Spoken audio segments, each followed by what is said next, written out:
बोले तेगत दे नगर नियराया।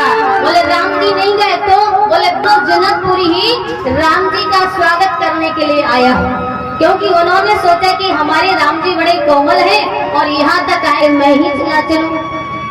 और विश्वामित्र महाराज के साथ में जब जनकपुर में प्रवेश किए तो महाराज जनक जी को पता चला है कि विश्वामित्र महाराज आ गए, तो उनका आगमन और उनकी स्वागत कर बाबा कह रहे हैं, विश्वामित्र महामुनि आए, महामुनि आए, समाचार मिथिलापति पाए।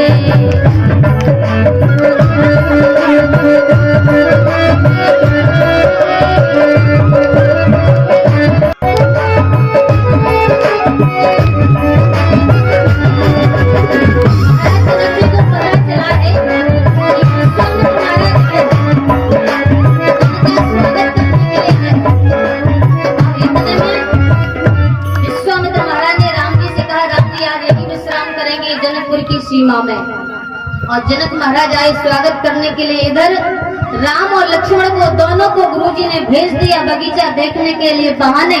इतने में जनक महाराज आए, गुरुजी का बड़ा स्वागत किया, विश्वामित्र महाराज का एक दूसरे का आपस में सम्मान किया। लेकिन उसी समय गोस्वामी महाराज कह रहे हैं, अच्छा हमारे जनक महाराज विदेहराज कहा जाता है और वो विदेहराज होकर के महाराज जनक जी विश्वामित्र महाराज को कैसे प्रणाम कर रहे हैं? बोले कीन प्रणाम चरण धरि माथा, तो दीन आशीष। जब उन्होंने चरणों में माथा रख के प्रणाम किया तो विश्वामित्र महाराज ने आशीर्वाद भी दिया। कह रहे हैं, ते ही अब सर आए दोई भाई,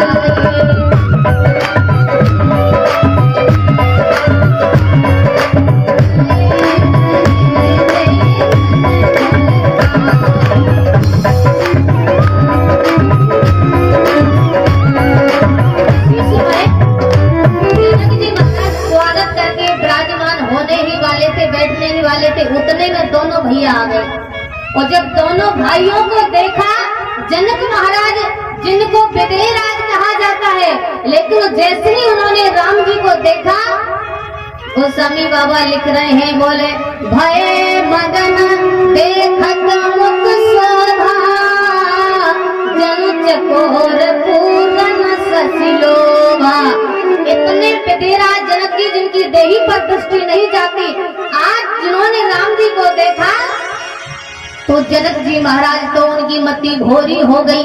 ऐसे देखते रहे राम जी को, एकटक ही देखते रहे और मन में सोच रहे कि हे भगवान, मेरा इतना बैरागी मन और इन दोनों बालकों को देखकर इतना रागी कैसे बन रहा है। और कह रहे हैं, ये नहीं बिलोकत अति अनुरागा,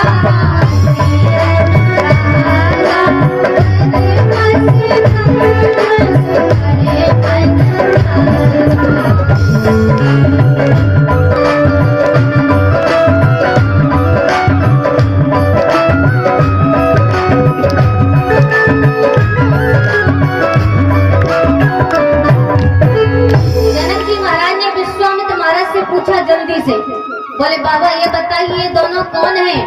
आप विश्वामित्र महाराज मौन है। जनक जी पूछ रहे हैं ये कौन है, लेकिन विश्वामित्र महाराज मौन है। अच्छा मौन क्यों है?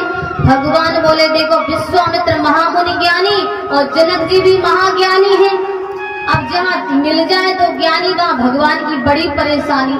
अब ऐसे प्रश्न तो ज्ञानियों के यहाँ होते, मैं कौन हूँ, तुम कौन हो। अब जनक जी पूछ रहे हैं ये दोनों बच्चे कौन है महाराज, इन्होंने तो हमारी हालत खराब कर दी है। और विश्वामित्र महाराज जवाब नहीं दे रहे हैं। जनक जी महाराज बोले महाराज आपको मौन नहीं रहना चाहिए, हम आपसे पूछ रहे हैं ये कौन है। तो विश्वामित्र महाराज बोले महाराज तुम ही जान लो ये कौन हो सकते हैं। जनक जैसे बैरागी का मन रागी हो गया तो आप ही समझ जाओ ये कौन हो सकते हैं। जनक जी महाराज ने कहा तो क्या ये भगवान है? क्योंकि ऐसी दशा तो वही परब्रह्म परमात्मा ही कर सकता है। विश्वामित्र महाराज बोले तुम जो कह रहे हो तो ठीक कह रहे हो। अब राम जी ने सोचा हे भगवान, अगर इन बाबा ने हमारी पोल खोल ली तो हमारी लीला यहीं धरी रह जाएगी। अगर विश्वामित्र महाराज ने कह दिया कि ये भगवान है और जनक जैसे ज्ञानी ने मान लिया कि ये भगवान है, तुम्हारी लीला आगे बढ़ेगी नहीं, हाथ जोड़ने लगेगी पूरी दुनिया, ये तो भगवान है। अब राम जी ने सोचा हम ऐसी लीला करते हैं कि बाबा को भी चक्कर में डाल देते हैं। अब जनक जी कह रहे हैं ये कौन है, और विश्वामित्र महाराज कह रहे हैं ये सबको पसंद है। और जनक जी महाराज ने कहा महाराज ये आपका उत्तर रहा, हम आपसे पूछ रहे हैं ये कौन है, और महाराज विश्वामित्र कह रहे हैं ये सबको पसंद है। तो सबको पसंद कौन हो सकते हैं? राम जी ने उसी समय लीला कर दी और राम जी मुस्कुराए, मन मुस्काए राम सुनवानी, मुस्कुरा गए। और राम जी जब हंसते हैं भैया तो राम जी की हंसने में ही माया हो जाती है।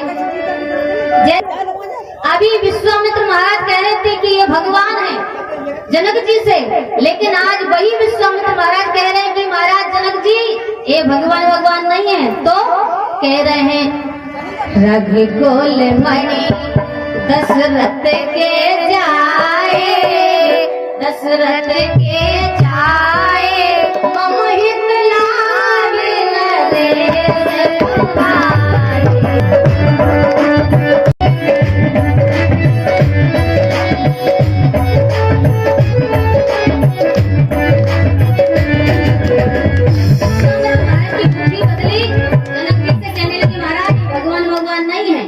जनक जी महाराज बोले अच्छा आप भी झूठ बोल रहे हो साधु होकर के, अभी कह रहे थे कि ये भगवान है और आप कह रहे हैं ये भगवान नहीं है, तो फिर ये कौन है?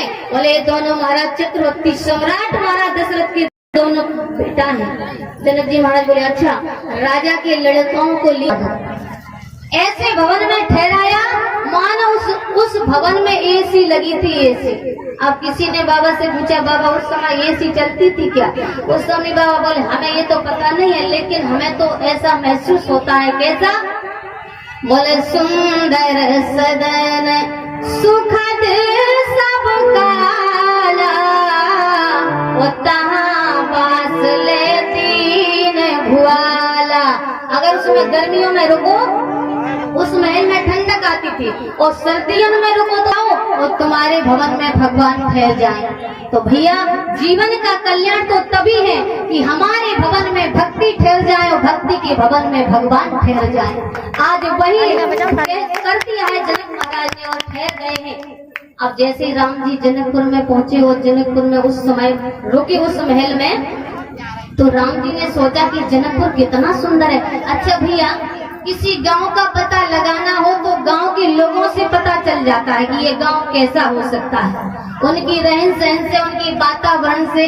अच्छा जनकपुर कैसा है? तो बोले यहाँ राम जी ने सोचा, गुरुजी से कहा गुरुजी, विश्वामित्र महाराज बोले बोलो कहो राम क्या बात है? बोले गुरुजी बात ऐसी कि लक्ष्मण जी जनकपुर देखना चाहते हैं। विश्वामित्र महाराज बोले अच्छा लक्ष्मण को जनकपुर देखना, तो लक्ष्मण को मना कौन कर रहा है? लक्ष्मण चला जाए। अब राम जी बोले ये तो लक्ष्मण को यहाँ क्या मिली, हमें तो मिली नहीं। और राम जी स्पष्ट कह नहीं पा रहे कि हमको नगर देखना। लक्ष्मण जी बोले भैया मैं तुमसे ज्यादा तेज पढ़ता हूँ, अगर मुझे देखना हो तो मैं पहले गुरु जी से कह देता। राम जी बोले तुम चुप रहो, मेरी लीला खराब हो जाएगी। अरे देखना तो मुझे भैया, तुम चुप बने रहो। राम जी बोले गुरु जी वो बात ऐसे कि लक्ष्मण छोटा है और उसने रास्ता नहीं देखी है, वो भूल जाएगा। विश्वामित्र महाराज बोले अच्छा तो कोई बात नहीं है राम जी, मैं सिपाहियों को साथ भेज देता हूँ।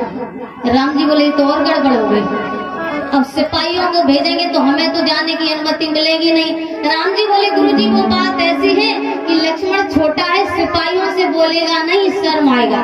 गुरुजी बोले अच्छा ऐसी बात है? राम जी बोले गुरुजी वो सिपाहियों से बोलेगा नहीं, फिर क्या होगा? गुरुजी बोले तो फिर क्या किया जाए? राम जी कहना क्या चाहते हो? राम जी बोले गुरुजी अगर आपकी आज्ञा मिल जाए तो मैं लक्ष्मण जी को नगर दिखा लूं।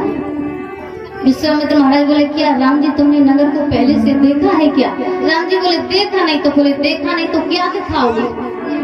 राम जी बोले कि गुरुजी वो बात ऐसी है कि लक्ष्मण है जीवाचार, मैं हूँ भगवान। ये जीव जगत के मेला में आ तो सकता है, लेकिन जगत के जंजाल से निकलने की हिम्मत इस जीव में नहीं है। अगर इस जीव आत्मा के साथ में परमात्मा रहेगा तो इस जंजाल से निकल जाएगा। इसलिए राम जी ने कहा, गुरुजी मैं लक्ष्मण के साथ में जाऊंगा। तो जाइए। विश्वामित्र महाराज बोले, राघव जा तो रहे हो, लेकिन एक काम करना। क्या? जाओ देख आयो नगर, सुख निधान कोई भाई, करो सफल सबके नयन, सुंदर बदन दिखाए। अब राम जी जब जा रहे तो गुरु जी ने ऐसा नहीं किया कि राम जी सीधे सीधे जाना, कि किसी से बोलना, कि बतलाना, नहीं, कुछ नहीं कहा, क्योंकि वो जानते हैं हमारे राम जी सीधे साधे हैं, किसी से बोलेंगे नहीं। और अगर राम जी की जगह पर कन्हैया होते तो? एक बार कन्हैया ने पूछा नंद बाबा से, बाबा मोए मथुरापुरी को मेला घूमना है। नंद बाबा ने कहा, कन्हैया कोई में अकेलो बिल्कुल ना भेजबे बारा। बोले काय? बोले तेरो का भरोसा, कब काऊ से झगड़ा कर देवे। कन्हैया बोले, बाबा तेरी सौगंध में काऊ से झगड़ा न करेंगे, पर मुझे एक बार भेज दो। तब तक दाऊ भैया आ गए। दाऊ भैया बोले, मैं ले जाऊंगा कन्हैया को। बाबा ने कहा, दाऊ तू भी उसी के इशारे पर नाचता है, मैं तेरे साथ भी नहीं भेजूंगा। जब विनय की तो बाबा ने कहा, ठीक है कन्हैया नहीं मान रहे हो तो जाओ, पर सीधे सीधे जाना। कन्हैया ने कहा, बाबा जाऊंगा तो सीधे सीधे, लेकिन दीवाल आ गई तो? नंद बाबा ने कहा, तू बिल्कुल जाने योग्य नहीं है। नहीं नहीं बाबा मुझे जाने दो। नंद बाबा ने कहा, ठीक है कन्हैया, अगर तू नहीं मान रहा है तो जाओ, पर किसी की दुकान से कुछ खरीदना मत, क्योंकि तू बहुत शरारती है। कन्हैया ने कहा, बाबा खरीदूंगा तो नहीं, लेकिन लूटूंगा जरूर। नंद बाबा ने कहा, तुम बिल्कुल जाने योग्य नहीं है, लेकिन हमारे राम जी सीधे साधे हैं। जनकपुर में प्रवेश कर रहे हैं। जनकपुर की माताएं राम जी को देखने के लिए कैसे दौड़ रही हैं। देखो मैया, जहाँ भगवान की कथा हो रही हो, जहाँ भगवान का प्रसाद बट रहा हो, जहाँ भगवत संबंधी कार्य हो रहे हो, वहाँ पर तो ऐसे दौड़ना चाहिए जैसे कुछ कोई निधि बरसावे, कोई सोना बरसावे, उसको लूट लेना चाहिए। तो जनकपुर की माताओं से सीखें कि भगवान की भक्ति कैसे की जाती है। राम जी आए और ये माता क्या कर रहे हैं? धाए धा